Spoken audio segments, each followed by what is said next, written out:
Seja bem-vindo à Resenha Movement, Sociedade e Metamorfoses Podcast, né? O podcast da formação profissional, do comportamento humano, da educação.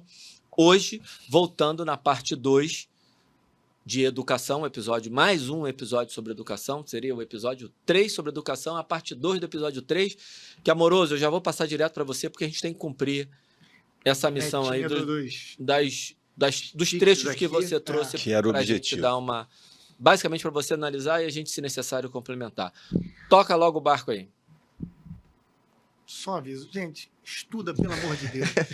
Estuda, pelo amor de Deus. Vai fazer educação liberal. Qualquer dúvida, pode me perguntar. Eu vou te dar um guia para tu ler, maluco. Vou te dar um guia para tu ler. Livro 1, 2, 3, 4, 5, 6, 7, 8, 9, 10. Tira dúvida comigo, me pergunta. Eu vou tirar dúvida de você, tudo de graça. Só para tu começar com essa merda, pelo amor de Deus. Cara, começa. Você é o brabo da educação física, você é o brabo da fisioterapia.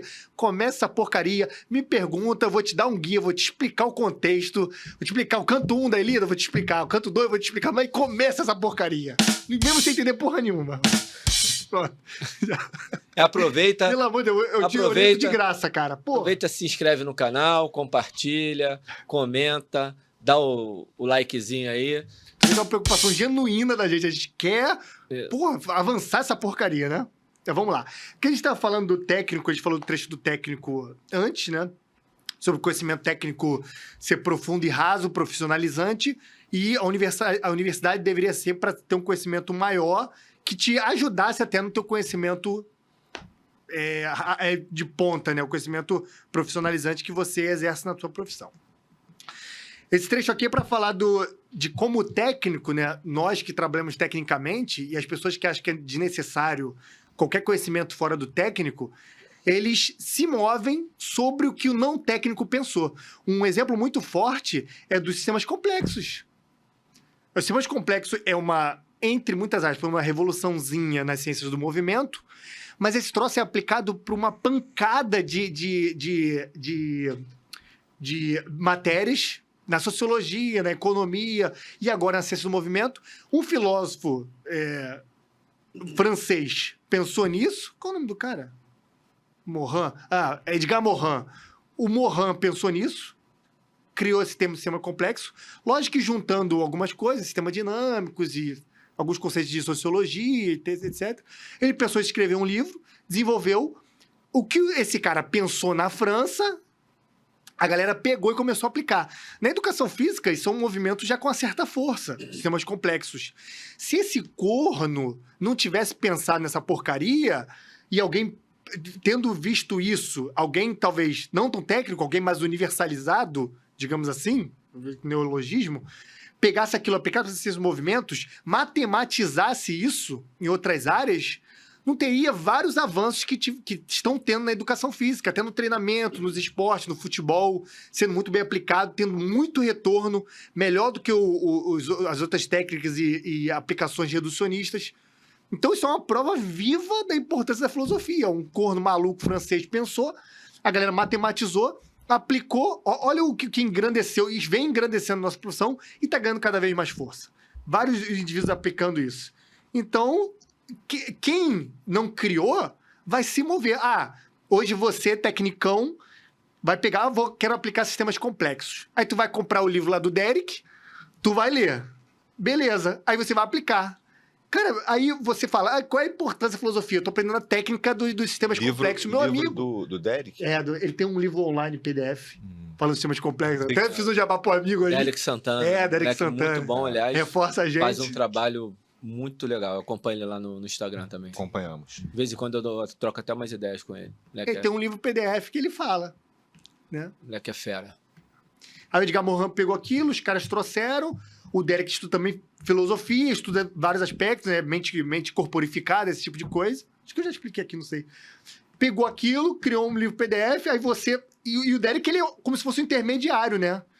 Ele é como se fosse a terceira fase, né? Primeiro Morin criou, alguém matematizou aquele troço, trouxe, o Derek pegou aquilo, botou, Derek e outros, claro, tem vários outros jeitos, Caio, tem o cara da MCP, esqueci o nome dele também...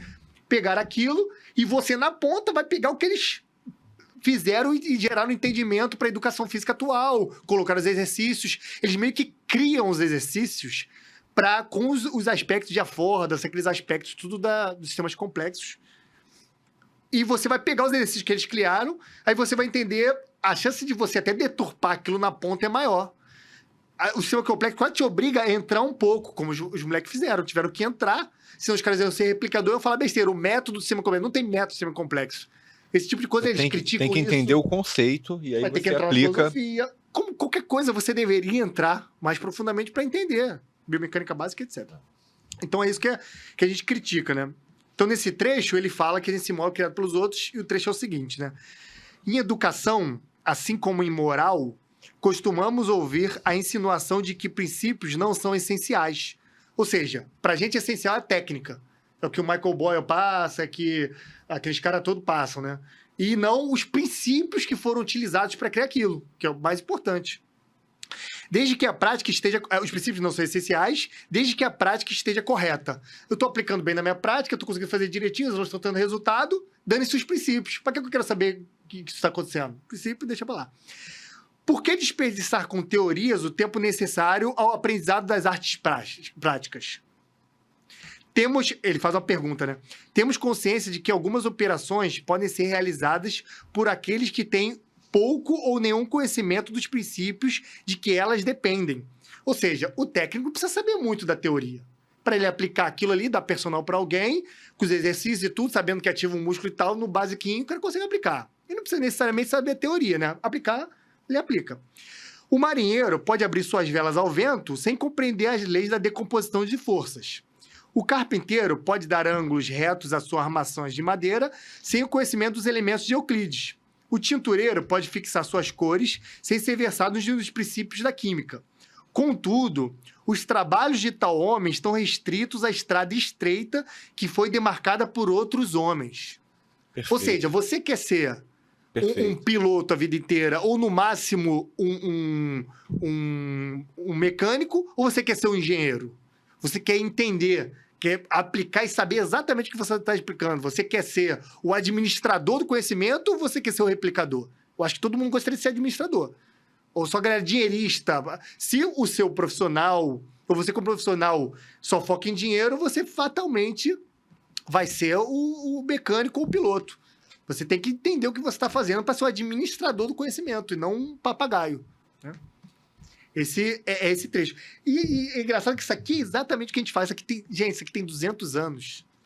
200 anos.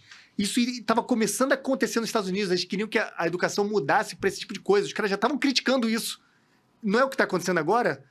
É uma previsão, porque era óbvio que isso ia acontecer. Né? 200 anos atrás. Parece que a gente fala maluco. Gente, é o que um conhecido meu, ele tem um canal no YouTube, ele fala... Gente, a filosofia, a sociologia, principalmente filosofia, ciência depois, já resolveu muito dos problemas que a galera quebra a cabeça hoje, discute, arruma problema. É só tu voltar para tu ler os filósofos, já tem muita coisa resolvida, cara. Tem discussão, discussão sobre mecanicismo, sobre esse determinismo mecanicista. Essa discussão, cara, é do século, 17. Já resolveram isso, cara. Já teve um embate. Só que a gente tem que ficar replicando esse troço que a galera não seguiu a linha da filosofia. Não pegou o que foi discutido, seguiu a tradição. Cada um quer reinventar a roda e dessa porcaria toda. Vide Descartes, né? Agora, só um comentáriozinho rapidinho. Rápido, prometo. Não, tem que... Justamente tem que comentar os trechos. Que, por exemplo, você... Tá fazendo certo. Você... a gente pedir, que a gente querer que, por exemplo, todo mundo que dirige, né, normal, no trânsito aí, entendesse a fundo a mecânica do carro, acho que não é necessário. Claro. Agora, você, personal, fisioterapeuta, médico, que se tornou um técnico, que você só sabe aplicar, aí eu acho que ele tem um problema. Essa que é, né, que é o divisor de águas aí. Exatamente isso. Tem certas profissões que você exerce, que você tem que conhecer mais, passando só da parte técnica. Tem que superar isso, porque realmente dirigir carro, você vai lá, pô, tem pessoas que não sabem nem onde põe o óleo, assim, normal, tem pessoas que conhecem um pouquinho mais, mas não precisa, realmente, cara, assim, vai dirigir teu carro ali, aprende a dirigir bem, pronto, acabou. Agora, um personal que você sabe botar peso ali e fazer, aí eu acho complicado. Perfeita intervenção do Gulu. Só tem uma questão para complementar. Eu já entrei numa discussão dessa uma vez, e o técnico que vocês estão falando, o conhecimento a mais que vocês estão falando, é o conhecimento a mais horizontal. Sim. E essa discussão É. já existe há muito tempo na educação física, e eu não vou entrar nela aqui, porque eu tenho muita coisa a falar sobre isso, e eu acho que é complexa essa discussão, que quando a gente fala de não ser apenas um mecânico, a maioria das pessoas entende na vertical. Exato. Ou seja, se eu estou fazendo você realizar uma contração muscular, eu tenho que saber compor todas as alavancas, eu tenho que entender toda a biomecânica, saber todas as forças que aquela articulação está sofrendo. Lá dentro do músculo, eu tenho que entender a bioquímica, as sinalizações de bioquímicas, que isso para mim também é um exagero. Sim. E, em geral, quando a gente fala de não ser um mecânico, as discussões que eu já participei são, beleza, a gente tem que se aprofundar mais para não ser só um repetidor de movimento. O que é esse aprofundamento? Estudar bioquímica. Pois é. Perfeito, Alan. É isso aí, perfeito. Não é isso que a gente está falando. Não é isso que a gente está Não falando. é isso que a gente está falando. Absolutamente. Mas se vocês quiserem fazer mais um comentário, porque se eu for falar, Não, eu achei que... isso eu vou não. me estender muito. Pois é, não, mas justamente para não se estender, eu acho que o comentário que você fez foi perfeito, pertinente, e eu acho que dá para entender. Exatamente isso. Você horizontalizar o Eu acho que conhecimento. supervaloriza-se. Aí você vai fazer a um PhD e vai verticalização. continuar um Aí papagaio. você vai sair, eu sou um bom mecânico, agora eu sou um excelente mecânico. Isso aí. Fazer PhD e continuar mecânico. Vai se aprofundar o máximo possível. Aí tem também esse vício da nossa área de fazer a dicotomia entre teoria e prática, né? Como se fossem coisas distintas. E a teoria tem que se submeter à prática. É claro que tem que se submeter à prática, você tem que aplicar aquilo de uma forma ou de outra, né? Mas é como se fosse coisa distinta, mas deveriam ser coisas mais aproximadas, né? Esse trecho diz isso. Estamos longe de acreditar, os professores que fizeram o relatório de Yale para contrapor a modernidade que estava sendo imposta na educação ali nos Estados Unidos, né? Estamos longe de acreditar que se deve ensinar tão somente teoria em uma faculdade. Ou seja, não adianta o cara ser só teórico, é óbvio, né? Ainda mais para o ensino profissionalizante. Ela não pode ser efetivamente ensinada, salvo em conexão com exemplos práticos.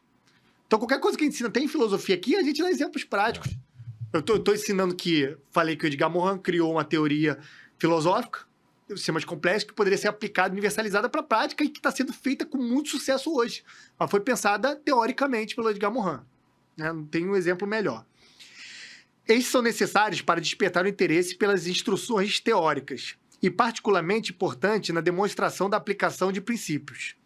Portanto, é nosso objetivo, enquanto engajados em investigações científicas, mesclá-las tanto quanto possível com exemplos e experimentos práticos.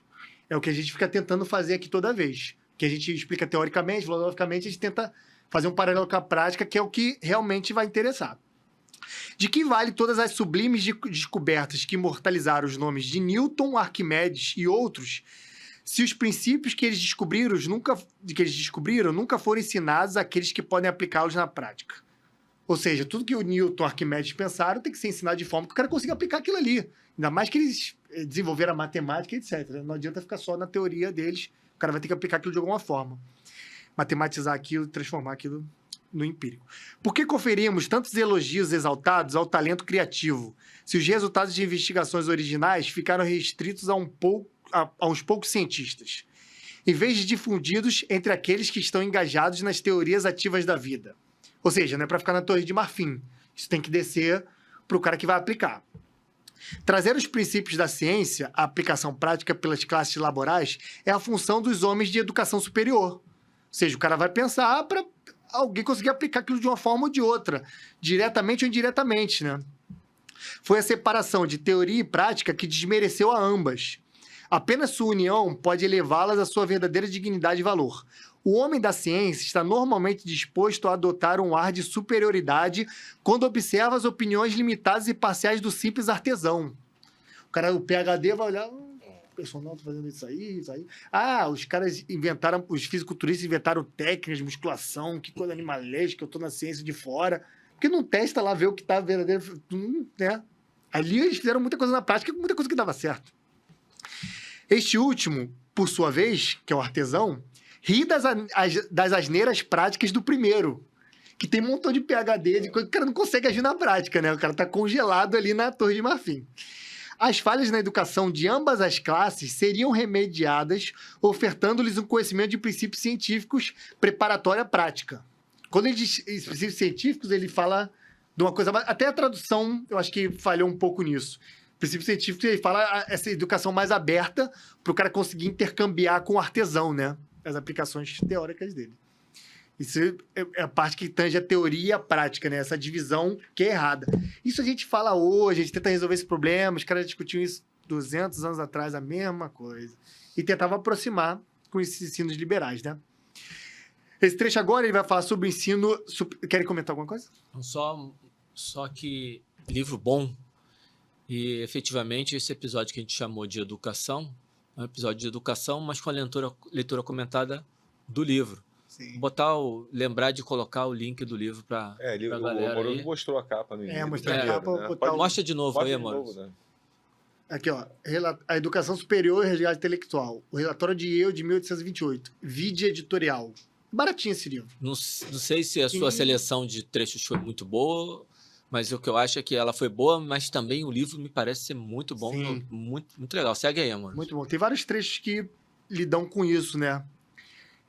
Essa parte fala da superficialidade e rasidão do ensino até do super técnico, né?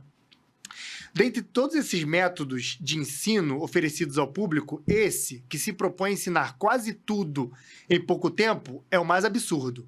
Ou seja, essa universalização deles não era rasa.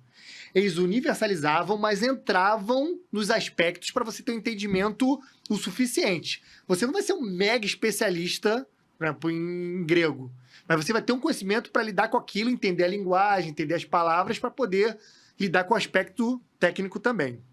Então, eles eram contra o saber muita coisa e ser medíocre em muita coisa. Eles eram contra isso também. Dessa maneira, nada é efetivamente ensinado. Dessa maneira, muita coisa em pouco tempo. O aluno é conduzido com tamanha rapidez pela superfície que mal permanece algum vestígio de seus passos ao terminar o curso. Isso acontece nas universidades, né? Se promete técnico, o cara faz um montão de matéria ali nos 4 anos e ele vai ser raso em um montão de matérias. Como é que o cara se aprofunda? Faz uma pós, que também, muitas vezes fica raso, o cara estuda igual um maluco sozinho em casa. É assim que o cara... E esse ensino, eles quiseram mudar para o cara ser mais técnico apontado para a coisa, só que isso acabou se tornando isso. Rasidão, naqueles anos, para o cara, não, se você quiser se especializar, você agora se aprofunda num tema ou dois. Que o que é apresentado hoje na universidade não é nem o suficiente para o cara ter um domínio seguro do conhecimento, né? O que ele aprendeu ou pensa que aprendeu é apenas suficiente para inflar sua vaidade, expô-lo à observação pública e render-lhe o escárnio de homens de bom senso e sapiência. Ou seja, a pessoa que tem estudo, tem conhecimento, ele vê aquele cara que lê um pouco e sai falando para os 4 ventos, sai botando curso aí para os outros fazerem e fala: meu Deus, meu filho, o que é isso? A gente vê isso em PhD. Cara velho, PhD aí, botando curso, falando coisa, e fala: meu Deus, não é possível que esse cara falou isso. Uma educação parcial costuma ser conveniente. Uma educação superficial jamais o é. Qualquer coisa que um jovem se comprometa a aprender, não importa o quão pequena, ele deve aprendê-la de modo tão efetivo que possa propiciar-lhe algum uso prático dela. Ou seja, ele tem que aprofundar a tal ponto que ele consiga fazer paralelos com a realidade daquilo que ele estuda. Eu, quando li uma Ilíada, tem nada a ver. Eu consigo fazer vários paralelos com a atualidade, coisas que eu consigo usar até no estudo dessas coisas que provavelmente não tem tanto uso. Se eu lesse uma vez, fosse em passant, eu ia falar: pô, divertido, tem uma historinha aqui. Mas eu li comentadores, fiz paralelo, li outras coisas e consegui aprofundar de uma forma mais eficaz. Se existe alguma maneira de ensinar em 4 anos tudo quanto vale a pena saber, sentimos-nos livres para admitir que não estamos de posse do segredo. Ou seja, se esses professores picas, intelectualíssimos lá de Yale na época, que tinha um ensino muito aberto, tinha conhecimento de muita coisa, estudaram na Europa, estudaram em tudo quanto é lugar, eles não sabiam como, em 4 anos, aprofundar tudo quanto é tema que fosse necessário, e eles achavam que eles não estão em posse do segredo. Pô, que segredo é esse? Para eles era um mistério. Como é que o cara em 4 anos vai conseguir aprofundar aquilo tudo que é necessário? Falei, ensina pra gente que também não sabe, né? Se esses caras não sabem, muito menos você e a gente, né? Tu vê que isso aqui é tudo atualidade, né? 200 anos é tudo atual, meu Deus. O ser humano fica, da natureza humana, fica rodopiando na roda, né? Tudo que as teorias lá do Hegel e tudo, é aquele processo dialético da história. Fica voltando.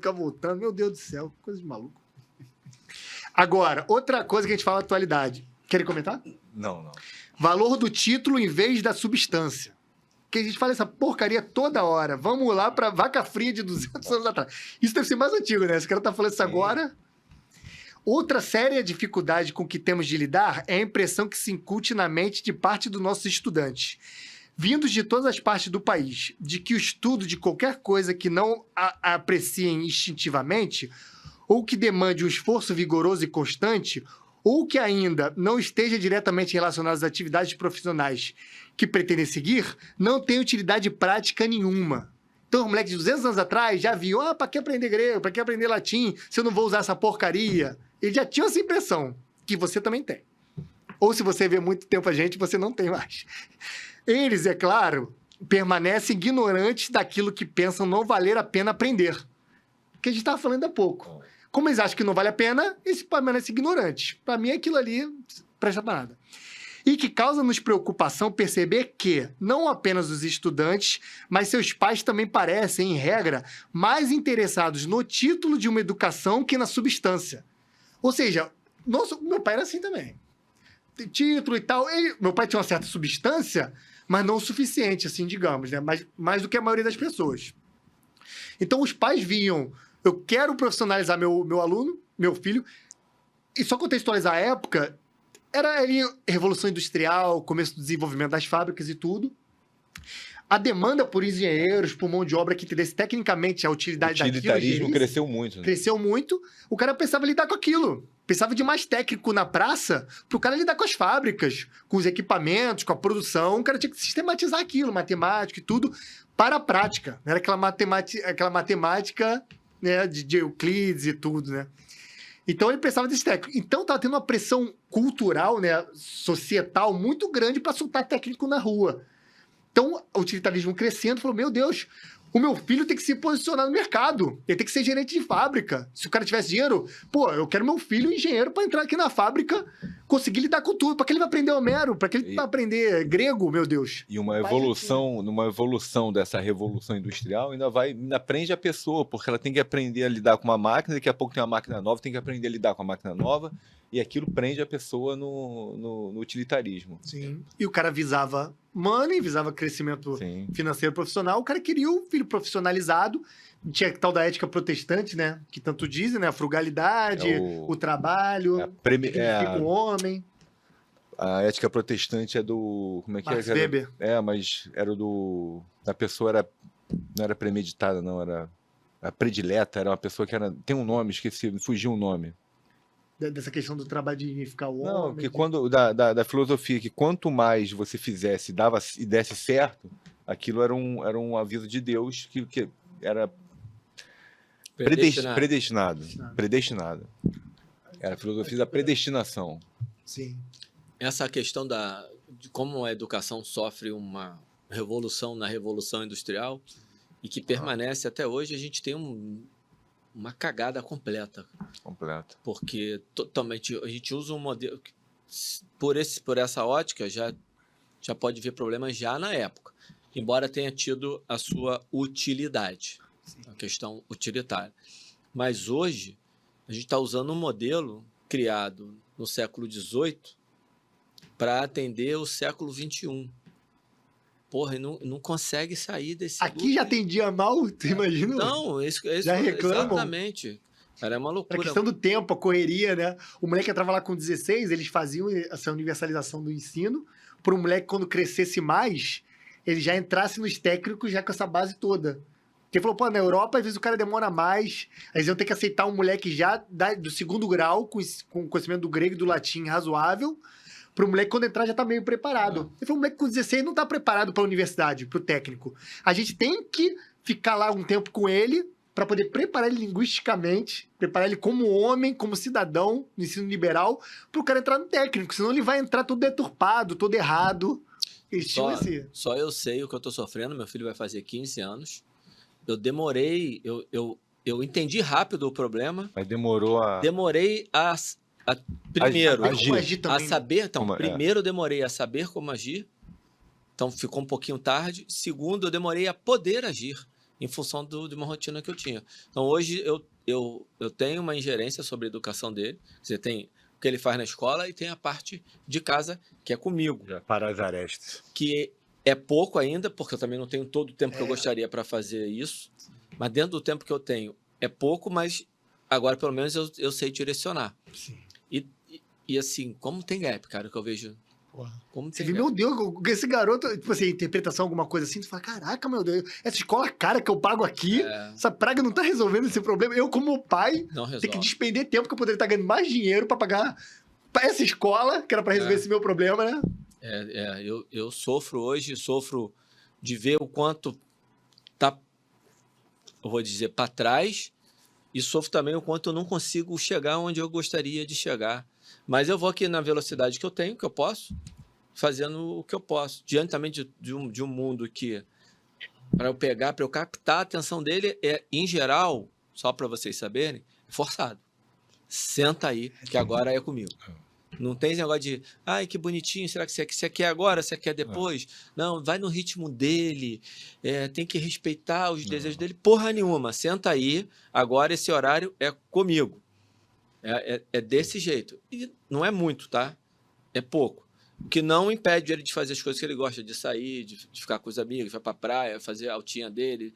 E eu só acho que a escola, para dar o que ela dá, Amoroso, na minha visão, ela podia durar menos tempo. Sim. Para durar o tempo Claro. que ela dura, ela tinha que estar entregando uma outra coisa. É Pra uma cobrar merda. o que ela cobra também. É uma merda, porque aí o tempo que ele poderia estar fazendo coisas mais úteis, ele está perdendo com Não, coisas isso, lá que... isso aí, cara, quem faz...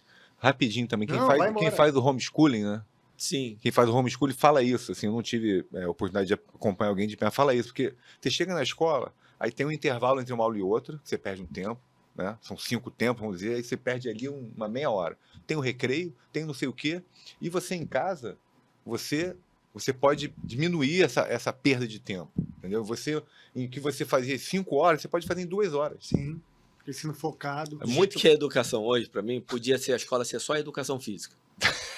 Porque aí tem um espaço, tem um pátio, junta a galera, brinca, Pelo dá menos uma esporte. parte resolve, né? Porque aí era legal. Porque Sociabiliza todo dia, lá com a molecada. e Ah, todo tinha que ser, dia. mas realmente educação física tinha que ser todo dia. Todo dia. Vai pra lá Sociabiliza lá, todo né? dia, sociabiliza, faz atividade física, aprende esportes diferentes.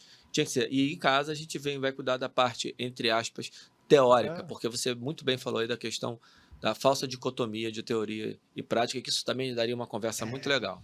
Segue aí, Amoroso. segue aí. Vou dar um exemplo rapidamente dessa coisa. Tá um movimento atual das crianças. Ai, não, o sentimento da criança, deixa ela a individualidade dela, deixa ela ser quem ela quer ser. Não tô falando de gênero, essas coisas, não. Tô falando de comportamento. Ah, fazer o que quer, você não obrigar a nada, você só ser um guiar. Ensino guiado não dá certo. Tem que ser obrigado, tem que ser, senta ali. Ensino, eu vou guiar, eu vou só cortar se for muito pra lá, eu dou uma empurradinha. Não é. Tem um exemplo da minha aluna. O filho da minha aluna foi fazer medicina, porque o pai e a mãe são médicos. Foi meio na onda, né? Entrou, garoto inteligente também. Chegou no meio, mãe, não quero mais medicina, quero fazer teatro. Tô de saco cheio, não quero mais. Pô, quero fazer teatro, é meu sonho, fazer um curso de teatro, ser ator. Não vai fazer. A minha aluna é o cão, né? No bom sentido. Não vai fazer. Eu e seu pai, eu acho que ele até passou pública, nem pagava a faculdade. A FJ, uma coisa assim. Não vai fazer. Você deve isso a mim e o seu pai, que te criamos, te educamos, somos médicos. Não quis fazer essa merda? Vai terminar. Terminou, dá o diploma na minha mão e você vai fazer o que você quiser. Mas dá o diploma na minha mão, vai terminar essa porcaria. Eu não quero esse papo de novo. E o pai só na dele, a mãe que é o... Vai fazer. Não, vai fazer. Acabou. Me dá o diploma na mão, vai fazer o que você quiser. Depois você faz teatro, vai pra fora do Brasil, vai raio que o parta. Beleza. O maluco foi indo, se interessou por psiquiatria, fez psiquiatria, blá, blá, blá. Discurso dele no final. Se inteirou na medicina, gostou. Agradeço a minha mãe por não ter deixado eu fazer uma loucura no meio da faculdade, porque eu, como jovem, pensei em fazer isso.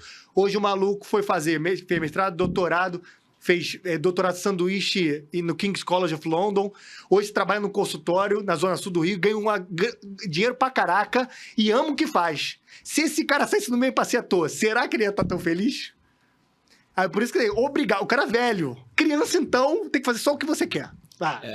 Que o Theodore Dalrymple chama de sentimentalismo tóxico. Exatamente. Que é isso. Não tem isso. Tem que ser... Pai e mãe que sabe o que é melhor pro filho.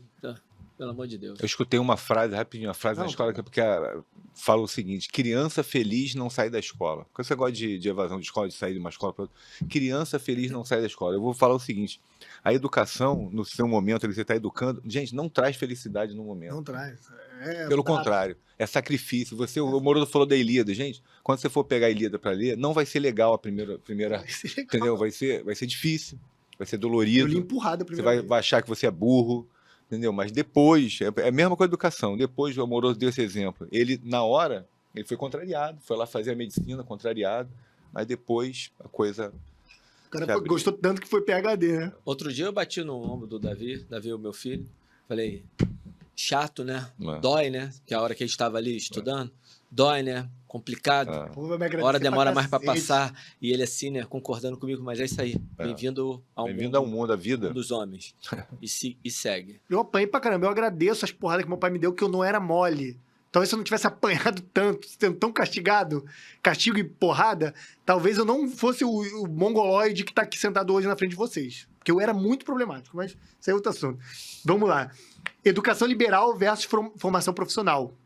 É a diferença, né? Uma educação liberal é obviamente diferente de uma educação de formação profissional. Isso aí eu acho que a gente demonstrou que é óbvio. A primeira é especializada naqueles tópicos com os quais é necessário ou conveniente ter uma familiaridade em qualquer situação da vida.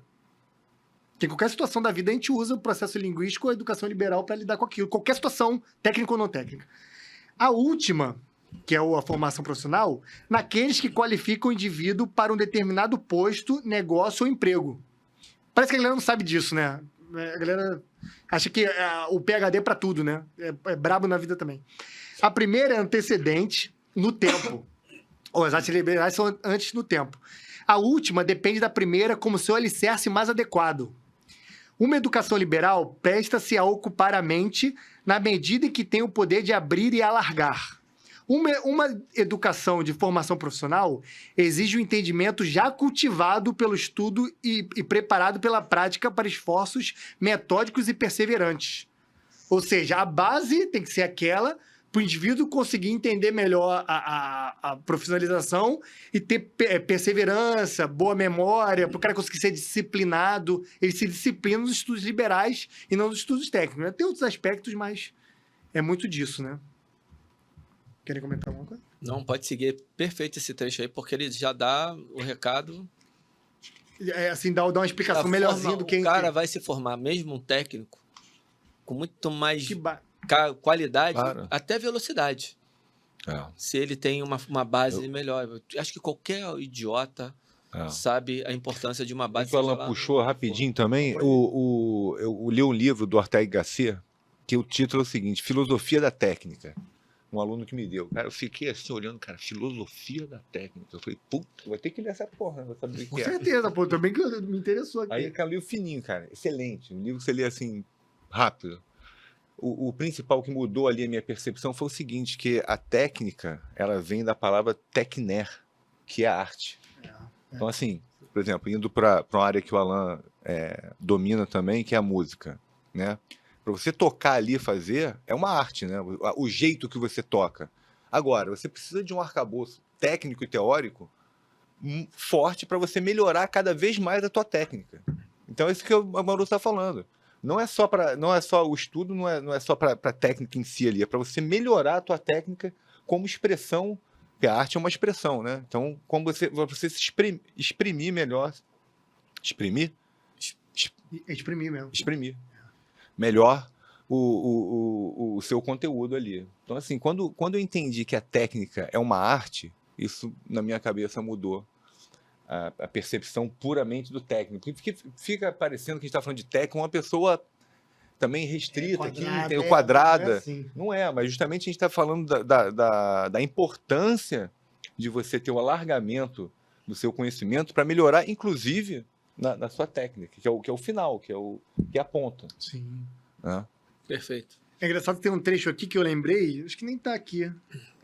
Que eles queriam substituir, acho que na Europa, ou até ali na escola mesmo, né, de Yale, o ensino da Ilíada pelo o ensino da La Henriade, que é um épico francês da trajetória do Henrique IV. Foi escrito pelo Voltaire. Aí a galera, cara, qual é a diferença de eu ensinar a Ilíada, que tem um conhecimento muito mais abrangente, moral, histórico e cultural, e botar a Henriade no lugar? Qual seria a diferença para a técnica da pessoa? Tu vê que isso foi puramente ideológico. É mais atual, foi escrito pelo Voltaire, que estava perto ali, né, século XVIII, morreu tinha pouco tempo. Era puramente ideológico, vou substituir que é mais moderno, é mais atual.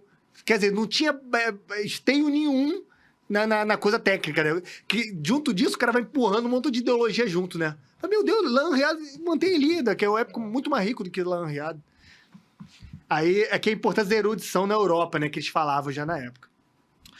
Antes, né? O mundo erudito há muito resolveu esta questão, e eventos e experiências posteriores confirmaram sua decisão. Pode-se satisfatoriamente verificar o avanço de qualquer comunidade em civilização e conhecimento geral pelo respeito que ela tem pela literatura clássica. A gente já ouviu muito isso, né? Bastante. Quanto a este assunto, na Europa parece prevalecer uma opinião e uma prática idênticas entre homens de destacada erudição ou de eminência profissional ou política. E em nosso país, presume-se, a opinião não é muito diversa em meio a mesma classe.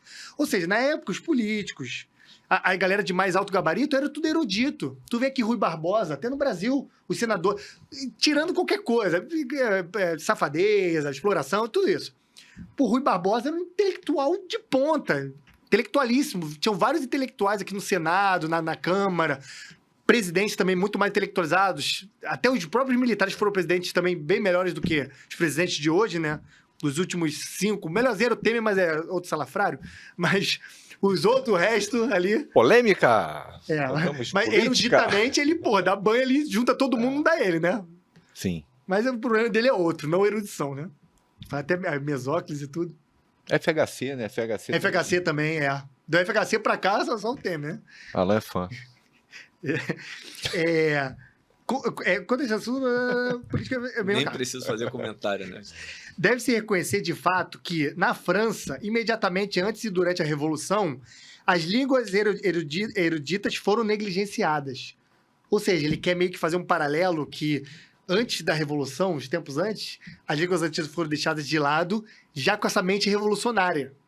Que é uma mente que normalmente quer destruir o passado e criar um novo. É um aspecto ideológico. Não estou falando que é certo e errado, é um aspecto ideológico. No entanto, tal exemplo não pode reivindicar nossa imitação, tanto por seus resultados de erudição como pelos morais. Ou seja, se eles seguirem esse exemplo de deixar o que é clássico para trás, moralmente eles acham que vão decair e até civilizacionalmente eles acham que vão decair como a França decaiu nos períodos revolucionários. Quais foram os efeitos de tal negligência na literatura daquele país, ou seja, da França? Não obstante, se tenha feito progresso e descobertas importantíssimas em algumas áreas das ciências e das artes. Lógico que teve.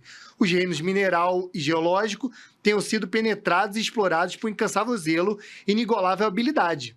Eles começaram a dar mais foco no técnico, eles conseguiram ter avanços nos conhecimentos biológicos e tudo que antes não tinham, que realmente o ensino clássico ele não vai tanger tudo, ele vai te limitar em certas coisas que o ensino atual técnico vai fazer você se aprofundar melhor e voltar a atenção para certas coisas. É claro que se a gente mantivesse o classicismo até hoje, mesmo ensino da Paideia ou da Ratio Studiorum, nós seríamos limitados em várias áreas. Com certeza. Tanto que a ciência atual é limitada em várias outras áreas. O ensino atual é limitado em várias outras áreas. O ideal seria juntar o bom de cada um, né, e criar um sistema. Para não falar que a gente é totalmente reacionário. E as artes da guerra tenham contribuído para a maior perfeição, sua fama literária está diminuída. Ou seja, depois disso tudo, a fama literária da França decaiu muito. Antes da Revolução, a literatura da França era das melhores do mundo. Molière, Voltaire, Rousseau. A França era uma potência, né? E depois da Revolução, você vê onde chegamos, né? A França até era uma referência intelectual para o mundo inteiro. Total. De arte, literatura, dramaturgia, etc. na literatura, a Alemanha deixou-a muito para trás, depois da Revolução. E já se percebe o efeito disso sobre as profissões versadas e estadistas da França. Você já percebeu que os estadistas, as pessoas de proeminência, decaíram muito em relação aos estadistas do passado, né? As pessoas que cuidavam na época de Luís XIV, a Richelieu e os ministros tinham uma capacidade intelectual muito maior do que os que viram depois da Revolução. E os melhores que tinham na época da Revolução, os mais velhos que tinham passado por aquele ensino. O que acontece no Brasil, isso claramente. Querem comentar alguma coisa? Não, segue aí. Último papelzinho. Tá. Não, penúltimo. A importância da erudição na Europa, não, já foi. Já foi, esse aí já foi. O último. Penúltimo. A educação é liberdade, democracia e moral, né? Somos o povo cujo governo e instituições têm aquele espírito que... Povo americano, né? Que tá falando. Mais especial, imperiosamente, que qualquer outro. E se achavam mais especiais, né, até hoje. Exige seja o campo do aprendizado clássico explorado e cultivado de forma diligente e meticulosa e que sua mais rica safra seja colhida. Né?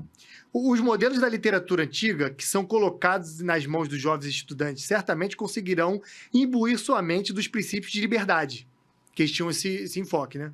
Inspirar-lhes o mais vívido patriotismo e estimular as ações nobres e generosas, sendo, portanto, particularmente adequadas à juventude norte-americana. Então, você sabe que os ensinos clássicos mostravam o que a moralidade ruim, o comportamento ruim ia decair, né? Ia advir daquilo, o que as ações nobres, as ações boas iam te engrandecer como ser humano, que também é educação liberal. A gente queria que os jovens tivessem isso discutido na mente. Para apreciar devidamente o caráter dos antigos, o meticuloso estudo e o conhecimento acurado de seus clássicos, na língua dos originais, são indispensáveis. Para eles, tinha que ler no original, grego e latim. Já que a simplicidade, a energia e as impressionantes peculiaridades de tais exemplos imaculados de liberdade, que são claramente apresentados de forma tão bela em seus modelos de literatura clássica, são tão difíceis de descobrir em traduções comuns. Fala dos problemas da tradução, né? Queria ensinar o conhecimento clássico, o cara conseguir entender a linguagem dali e aproveitar melhor o texto. Talvez seja muito preciosismo também, mas era coisa da época. Ou mesmo nas mais fiéis, como a intensidade, o vigor e a luminosidade intelectual do ser vívido, ativo e inteligente na imitação esculpida nas estátuas. Enquanto a literatura clássica é estudada em outros países civilizados e cristãos, com avidez cada vez maior, que na época todo mundo no Ocidente era cristão, né? Não tinha tanto ateísmo, tanto agnosticismo e tal. Bem como a tente desencorajar em nosso país, queriam fazer isso, deve encontrar resistência. E nenhum esforço razoável deve ser omitido na tentativa de aumentar o respeito que a maior parte da comunidade deve ter pela educação. Ou seja, deixa eu continuar aqui, depois eu comento.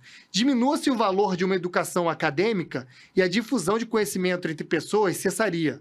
O nível geral de valor intelectual, moral, cairia. E nossa liberdade civil e religiosa seria colocada em risco por causa da desqualificação última de nossos cidadãos para o exercício do direito e do privilégio da democracia.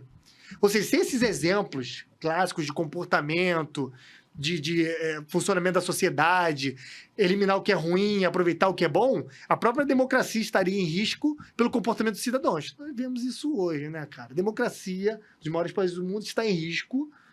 Possivelmente, uma das causas seja a educação totalmente decaída, né? Eles atrelam essa causalidade, lógico que é uma forma retórica também de puxar a brasa para a sardinha deles, que estão fazendo relatório para evitar isso. Não é a causa única, mas é uma causa forte para isso, que a gente está vendo hoje que o decaimento educacional é muito grande. É um entendimento do que é a democracia, como ela tem que ser, o que realmente é liberdade. Cara, aqui no Brasil está tudo cagado. Tá tudo cagado. Até nas esferas. Não era o último, era o penúltimo, né? Tem mais um papel. Mas manda brasa. Não, vamos lá. Vamos fazer. Portanto, a medida em consideração com a estrutura das nossas valiosíssimas instituições, colocar em risco a sua durabilidade.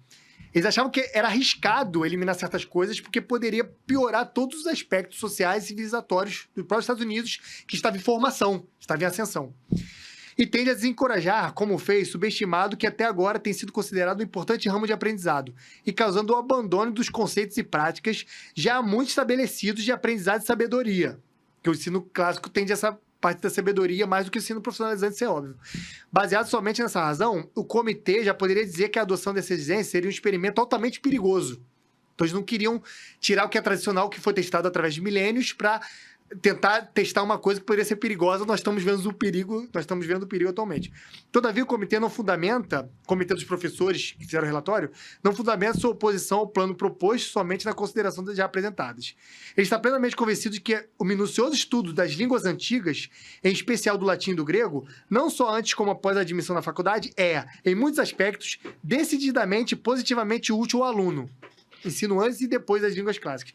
No disciplinamento intelectual dos jovens, a importância do estudo dessas línguas, na opinião do comitê, não pode ser razoavelmente negada e dificilmente será questionada por muitos daqueles cujos julgamentos são pautados pela luz da experiência.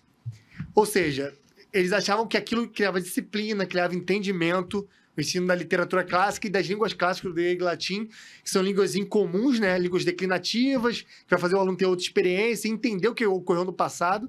E aquilo criava disciplina, melhorava a moralidade, a civilidade e aprimorava a democracia americana em ascensão. É isso. Caramba, conseguimos cumprir a leitura. Deu uma que a gente tinha acelerada, mas... combinado, não, mas Explicando tudo. a gente conseguiu não... Porque na primeira parte, a gente criou vários braços, fugiu do assunto. Essa a gente foi bastante disciplinado. Vamos botar assim, mais ou menos 8 papéis. Fizemos um na primeira e 7 na segunda. Foi isso, exatamente. Foi o... A média tá boa, né? Hoje, neste episódio, rolou a disciplina de seguir o roteiro. Exatamente. Vocês querem fazer alguma conclusão, dar algum recado final? Porque aqui pega tanta coisa já, porque né? eu Que a acho gente fala toda hora. Acho que foi perfeito. Quem Só vê a galera- escutar, assistir com Tem que ir. com cuidado, com atenção. Se precisar voltar, porque tá tudo muito bom. Escuta amoroso. 2 vezes, ou Bom, então dá aquela pausa, né? Vê o E vídeo. tendo a oportunidade, leia o livro. A consideração certeza. final, rapidamente, que eu vou dar, é que pra a gente ficar falando essas coisas, cara, eles não existiram isso. A galera nunca nem ouviu falar dessa coisa de educação liberal, muita gente não ouviu. Tu vê que esse livro bate em tudo isso que a gente fala 1000 vezes. Eu não tinha lido. Tudo que a gente fala aqui, que a gente já repetiu isso aqui 1000 vezes antes, eu não tinha lido esse livro ainda, que é feito pelo comitê enorme de professores de Yale. Eu nem conheço. Nem Então, conhecia. aqui só ratificou tudo que a gente já vem falando e tu vê que não é tirado do nada. É isso, É isso. amoroso Gulu? Alguma consideração? Não, perfeito. Pessoal, aproveita, dá aquela curtida, compartilha com os amigos, se inscreve no canal. Um abraço, até o próximo episódio. Até a próxima. Valeu, gente.